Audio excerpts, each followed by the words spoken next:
Hello dear friends और प्यारे बच्चों, होम साइंस ट्यूटोरियल में आप सभी का स्वागत है। तो आज का हमारा टॉपिक है आहार आयोजन की प्रक्रिया। तो आहार आयोजन की जब हम प्रक्रिया की बात करते हैं तो इसके कुछ बिंदु होते हैं जो कि इस तरह से है कि आहार आयोजन करते समय पौष्टिक आवश्यकताओं को ध्यान में रखना चाहिए। जिस व्यक्ति के लिए हम आहार आयोजन कर रहे हैं उसको किन न्यूट्रिएंट्स की अधिक आवश्यकता है, किन न्यूट्रिएंट्स की कम आवश्यकता है, उन सब बातों को ध्यान में रखते हुए आहार आयोजन करना चाहिए। फिर एक दिन के लिए कम से कम 3 से 4 आहारों की योजना बनानी चाहिए और 2 आहारों के मध्य में कम से कम 2 से 3 घंटे का अंतराल रखना चाहिए। एक दिन के लिए दिए जाने वाले विविध भोजनों में विविध भोजन समूहों का चुनाव करना है, यानी कि डिफरेंट फूड ग्रुप से हमें फ्रूट्स का चुनाव करना है। इसके अलावा आहार योजना लचीली होनी चाहिए, यानी कि किसी दिन यदि प्रस्तावित मात्रा है, यानी कि प्रिस्क्राइब्ड यदि 3 रोटियां ली हैं तो किसी दिन 2 भी लिया जा सकता है और किसी दिन 4 भी रोटी भी ले सकते हैं। लेकिन ये कमी और अधिकता लंबे समय तक नहीं चलनी चाहिए। यदि लंबे समय तक चलती है तो भोजन संतुलित नहीं हो पाता, कुपोषण हो जाता है, पोषक तत्वों की या तो कमी हो जाती है या फिर अधिकता हो जाती है। तो इस तरह से आहार योजना में लचीलापन लंबे समय के लिए नहीं होना चाहिए। अब हम आते हैं व्यवहारिक तौर पर आहार आयोजन कैसे किया जाता है। तो यदि हम कोई भी 2 या 3 परिवारों की हम देखें, तुलना करें, तो हम देखते हैं कि सभी घरों में रोटी का जो साइज है वो अलग अलग होता है। कहीं रोटी मोटी हो सकती है, कहीं पतली और बहुत छोटी हो सकती है। इसी तरह से हम परोसे गए भोज्य पदार्थों की मात्रा का तुलना करें तो देखते हैं कि 1 कटोरी दाल, कहीं कटोरी का साइज छोटा हो सकता है, कहीं बड़ा हो सकता है, मीडियम साइज भी हो सकता है। तो यदि परोसे गए बर्तनों की माप अलग अलग है तो उनके द्वारा दिए जाने वाले भोज्य पदार्थ भी अलग अलग होंगे और पोषक तत्वों की मात्रा भी अलग अलग प्राप्त होगी। तो ऐसे में हम संतुलित भोजन की कैसे कल्पना कर सकते हैं? नहीं कर सकते, क्योंकि प्रत्येक परिवार के जो बर्तनों की माप है वो अलग अलग है और उनसे जो पोषक तत्व हमें प्राप्त हो रहा है वो भी अलग अलग है। तो इसलिए ये जरूरी हो गया था कि हम एक स्टैंडर्ड वैल्यू हम निर्धारित करें ताकि पता चले कि एक रोटी के द्वारा कितनी मात्रा में अनाज ग्रहण किया गया है, एक कटोरी दाल के द्वारा कितनी दाल ग्रहण की गई है। तो इस जो स्टैंडर्ड माप बनाई गई इसको बोलते हैं संदर्भ इकाई। तो संदर्भ इकाई से तात्पर्य है खाद्य पदार्थ की वह कम से कम मात्रा जिससे कि उस खाद्य पदार्थ पर आधारित हम कोई व्यंजन बना सके। यानी कि ये अनाज एक रोटी के लिए निर्धारित गई 30 ग्राम, यानी कि 30 ग्राम आटे से यदि एक रोटी बनाई जाती है तो वो मध्यम आकार की होगी, ना ज्यादा मोटी होगी ना ज्यादा पतली होगी। इसी तरह से दाल के लिए स्टैंडर्ड इकाई निर्धारित की गई थी 30 ग्राम। तो 30 ग्राम सूखी दाल लेकर यदि दाल बनाई जाएगी तो ये एक मध्यम आकार की कटोरी को भर देगी और एक व्यक्ति के भोजन के लिए, एक समय के भोजन के लिए ये सफिशिएंट होगी। ठीक है, तो इसको बोलते हैं संदर्भ इकाई। और ये अलग अलग भोज्य पदार्थों के लिए अलग अलग निर्धारित की गई। अनाज और दाल के लिए ये है 30 ग्राम और जितने भी मांसाहारी भोज्य पदार्थ हैं उनके लिए है 50 ग्राम। मांसाहारी भोज्य पदार्थ में सभी आ जाएंगे, अंडा, मांस, मछली सभी आ जाएंगे। तो कम से कम 50 ग्राम जो है कच्चा मांसाहारी भोज्य पदार्थ लेना पड़ेगा। ऐसे ही फल के लिए और सब्जियों के लिए बनाई गई 100 ग्राम। यदि एक फल एक समय में दिया जा रहा है तो कम से कम वह फल 100 ग्राम का होगा। दूध के लिए है 100 ml, एक इकाई दूध 100 ml है। और घी और शक्कर के लिए ये मात्रा बनाई गई 5 ग्राम।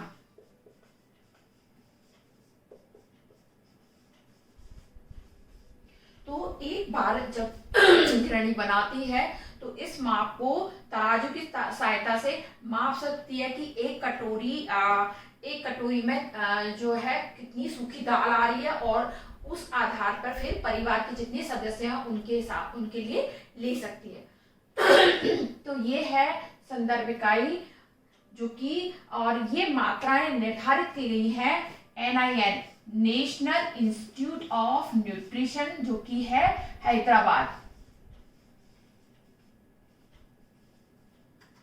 हैदराबाद के द्वारा हमारे विभिन्न भोज्य समूहों के लिए पोषक तत्वों की मात्रा निर्धारित की गई है। अब हम देखते हैं कि किस प्रकार से आहार आयोजन करेंगे। तो आज का आहार आयोजन है हम 16 से 18 वर्ष की बालिका के लिए करेंगे। कॉलेज गोइंग एक स्टूडेंट है और उसके लिए आहार आयोजन। तो आहार आयोजन जब हम करेंगे तो सबसे पहले उसके लिए संतुलित आहार की इकाइयां निकालेंगे कि एक दिन में हमें कितना अनाज देना है, कितना दाल देना है, कितनी मात्रा में दूध देना है, कंदमूल, हरी पत्तेदार सब्जी, अन्य सब्जी, फल।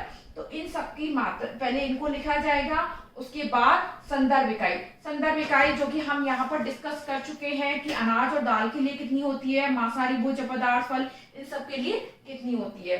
तो इस तरह से संदर्भ इकाई हम लिख लेंगे। और उसके बाद है इकाई संख्या।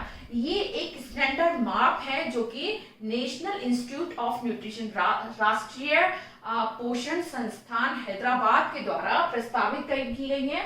और ये संतुलित आहार की इकाइयां हैं। ये संतुलित आहार है कि 16 से 18 वर्ष की किशोर बालिका को इतनी मात्रा में हमें ये भोज्य पदार्थ देने हैं। जब हम इन दोनों को मल्टीप्लाई गुणा करेंगे तो कुल मात्रा आ जाएगी। तो इस तरह से हम देखते हैं कि एक दिन में एक किशोर बालिका को 330 ग्राम अनाज दिया जाएगा, दाल दी जाएगी 75 ग्राम, दूध की मात्रा 500 ml, कंदमूल 200 ग्राम, हरी पत्तेदार सब्जियां 100 ग्राम, अन्य सब्जियां 200 ग्राम, फल 100 ग्राम, शक्कर की मात्रा 25 ग्राम और घी व तेल की मात्रा 30 ग्राम। ये है संतुलित आहार की इकाइयां। और ये जो इकाइयां हैं ये बिल्कुल फिक्स है, जो कि राष्ट्रीय पोषण संस्थान हैदराबाद ने दी है। और यदि ये संतुलित आहार की इकाइयां ली जाती हैं तो इसका मतलब ये है कि जो व्यक्ति की हेल्थ है वो सही रहती है, उसका पोषण स्तर सही रहता है। इन इकाइयों को बनाने के बाद फिर पूरे दिन की आहार योजना बनाई जाती है। तो आज हमने ये एक आहार योजना बनाई है। मेरा ब्लैक बोर्ड का साइज इतना ही था, तो हम शाम की चाय तक की हम प्लानिंग कर पाए हैं। तो सुबह का नाश्ता, सुबह के नाश्ते में हमने लिया है दूध की मात्रा ली है 1 गिलास। 1 गिलास दूध में कौन कौन से भोज्य समूह प्राप्त हो रहे हैं? दूध के भोज्य समूह लिए हैं 2 लिए हैं। इसका मतलब एक भोज्य समूह में 100 ml और 2 भोज्य समूह लिए हैं, इसका मतलब 200 ml दूध एक बार 1 गिलास में दिया जाएगा। शक्कर की मात्रा ली गई है 2 इकाई संख्या। 2 इकाई संख्या का मतलब हो गया 10 ग्राम। इसके बाद स्कूल टिफिन में दिया गया है पोहा 1.5 प्लेट है और इसमें अनाज की इकाई संख्या हो गई 1.5, तेल की इकाई संख्या आधी, कंदमूल आधी। फिर इसके बाद दोपहर का भोजन है। दोपहर के भोजन में रोटी दी गई है 2, उसमें अनाज एक रोटी में एक इकाई संख्या, 2 रोटी दी गई है तो 2 इकाई, उस पर घी लगाया है तो 1 इकाई लिखा है। चावल 1 प्लेट है तो चावल कौन से समूह में आएगा? अनाज वाले समूह में आएगा, इसलिए अनाज वाला समूह और उसकी इकाई संख्या होगी 1 प्लेट चावल है तो 1 इकाई। इसी तरह से दाल पालक ली गई है 1 कटोरी दी गई है। इसमें दाल की मात्रा होगी 1 इकाई का मतलब हुआ 30 ग्राम। और पालक आधा इकाई लिया है, यानी कि 1 इकाई हरी पत्तेदार सब्जी का मतलब है 100 ग्राम, आधी का मतलब हुआ 50 ग्राम। उसके बाद रायता लिया गया है 1 कटोरी और ये दही जो है दूध वाले समूह में आता है तो इसमें दूध की इकाई संख्या हुई आधी। इसके बाद सलाद 1 प्लेट है। ये अन्य सब्जी वाले समूह में आते हैं, खीरा है, टमाटर है, तो ये अन्य सब्जियों वाले समूह से है और इनकी इकाई संख्या ली गई है आधी का मतलब हुआ 1 इकाई का मतलब 100 ग्राम, आधी का मतलब 50 ग्राम।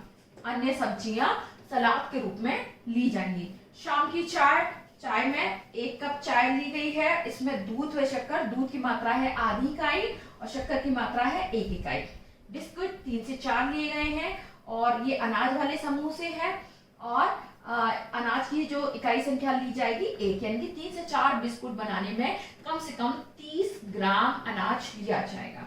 मौसमी फल ये 1 लिया जा रहा है और इकाई संख्या हुआ इसका 1। इस तरह से रात तक के भोजन के लिए पूरी आहार की प्लानिंग की जाती है और लास्ट में इकाई संख्या का टोटल किया जाता है। तो यदि हम यहाँ पर दूध की इकाई संख्या देखें तो यहाँ पर दो इकाई संख्या दूध की, दो तो यहाँ पर होती है और आधी इकाई संख्या यहाँ, तो 2.5 यहाँ शाम के भोजन तक में दूध की मात्रा ली गई है। इस प्रकार से इकाई संख्या को यहाँ से टोटल कर देख लिया जाता है कि टोटल हमारी ये इकाई संख्या इतनी हो रही है या नहीं। ठीक है, तो ये है एक व्यवहारिक प्लानिंग आहार आयोजन की। मैं उम्मीद करती हूँ आपको समझ में आई होगी। यदि आपको समझ में नहीं आई है तो आप कमेंट करके लिखें ताकि हम नेक्स्ट वीडियो इससे रिलेटेड बनाएं और इसको और ज्यादा समझाने की कोशिश करें। Thank you.